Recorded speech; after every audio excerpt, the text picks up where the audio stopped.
Well, I'll tell you what, more often than not, parents are in the dark when it comes to their children's online activities. It's how they communicate. It's how they meet new people and stay in touch with one another. And parents are letting kids join these sites at younger and younger ages. But here's the question. Do parents really understand the real dangers that are associated with these social network sites? And if so, do they know how to protect their kids from these dangers?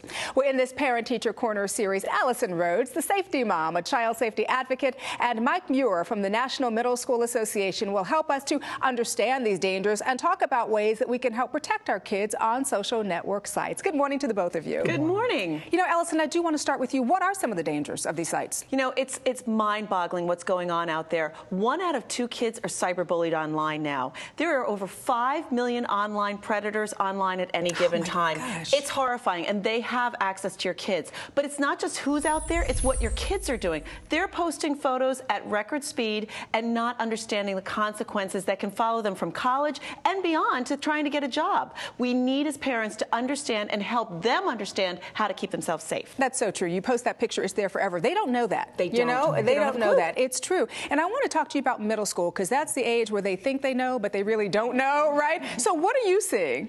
Well, middle school educators see, like parents, we see some cyberbullying. But in schools, of course, the issue is about distraction from learning. And some teachers are being clever and trying to engage students by using social media.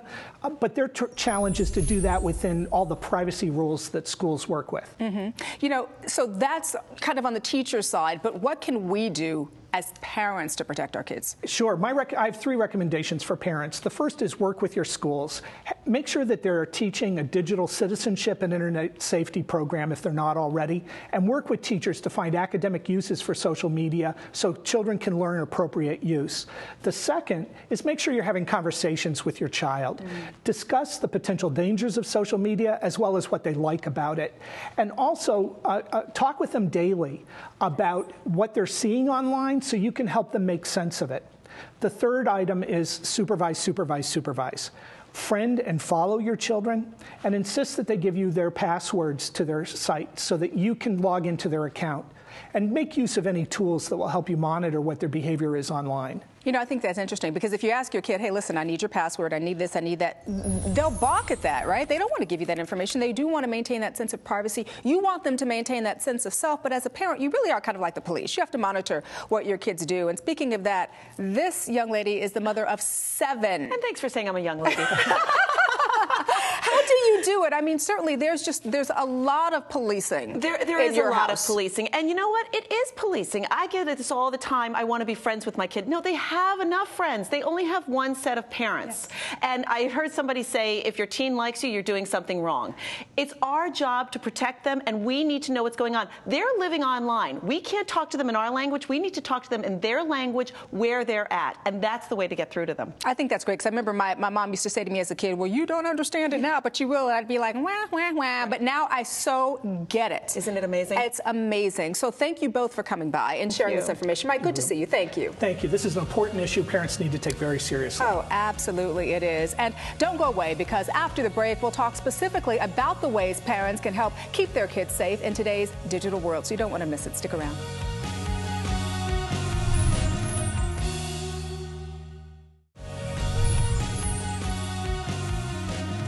All right, we are back, and here on The Balancing Act this morning, we are talking about keeping your kids safe while social networking. Now, parents often find themselves helpless in addressing problems like cyberbullying, damaged reputations, and predators. The schools are doing what they can to help control these potential problems, but the responsibility ultimately, at the end of the day, rests with the parents. So with us again this morning is Alison Rhodes, the safety mom, a nationally recognized expert in child safety and an advisor for True Care. Good morning. Good to see you again. Good morning. All right, so here's the thing. When I was a kid growing up, I couldn't even close the door in my house, right? But now there's this ongoing debate about whether or not monitoring what your kids do online is invading their privacy. Isn't it incredible? It is. I mean, we have the free-ranging versus helicoptering, but we're parents. We're not their friends. Our job is to keep them safe. We're not supposed to be their friends. I felt the same way.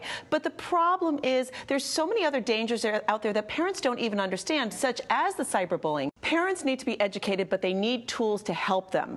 And a system like TrueCare will help them monitor their child's social network. So what's great is even if you're not at home, it will monitor all of their social networking and use that as a tool to engage and find out what's really going on with your child online, whether it's cyberbullying, inappropriate comments, whatever. What should parents be looking out for in terms of their kids' behavior? When should kind of the red flag be raised? Well, you know, it's not getting raised fast enough. We're seeing so many suicides and bully sides. It's horrible. As we said, half of the kids online are being bullied, but half of them aren't telling their parents. So we need to look for changes in behavior at home or in school. We need to communicate with the schools, as Mike had talked about. What's great about TrueCare is even if you're not at home, you can still see what's going on. You will get alerts. You can put in specific words to find out what's going on with your children. Yeah, you know what? The other thing I hear about is the images that kids are posting online, and they're getting into a lot of trouble with these images because they, again, we talked about this before, have no idea that you put that image on there, it's staying there. Well, and let's be real, we're all naive about it. We see grown-ups putting photos online that they shouldn't be. How do our kids know any better? They're doing it very innocently. Their friends might be posting a photo of them. Your nanny might be posting a photo. We need to understand what's going on so that we can tell them, hey, not only is this not good, but think about your future. Think about college admissions. Think about employers who can go online and see it all and really destroy the rest of their life, but also predators. We're not just talking about career damage. We're talking about true safety here. If online predators, 5 million are online, they're seeing the photos. What's the takeaway? What should parents know? Hover, hover, hover. We need to be parents first and friends second. We need to make sure that we are watching over our children. We are on their space where they're living. We need to have their Facebook passwords. We need to have their Twitter accounts. We need to know what's going on. Look at it, have the conversations.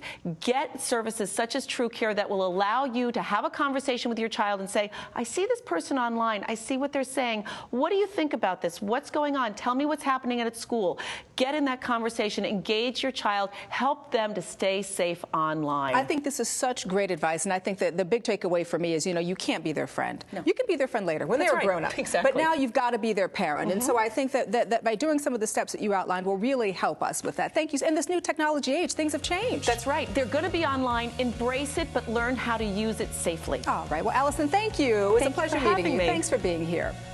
And if you want to learn more information on TrueCare, just go to the website. It's truecare.com.